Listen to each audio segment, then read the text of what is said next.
How to use nearby sharing in Windows 11. Hey everyone, welcome back to the channel. If you are new here, don't forget to hit the subscribe button and turn on the notification bell to not miss any updates.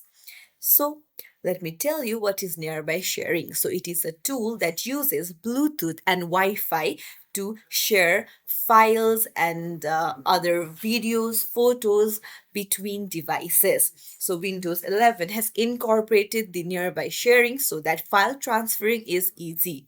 For that, you'll need to head over to the settings, open it up, and then make sure that the device you're sharing it with has their Bluetooth turned on or is connected to the same Wi Fi. Uh, After that, you can go to System and then scroll down, tap on Nearby Sharing. So here, you can either tick on My Devices Only, or you need to tap on everyone nearby, and after the person nearby you also have their Bluetooth or Wi-Fi turned on, then you can start sharing as the connection is enabled. And that's it. It's really simple. If you found this tutorial helpful, don't forget to like and subscribe to our channel for more tips and tricks. Thank you for watching.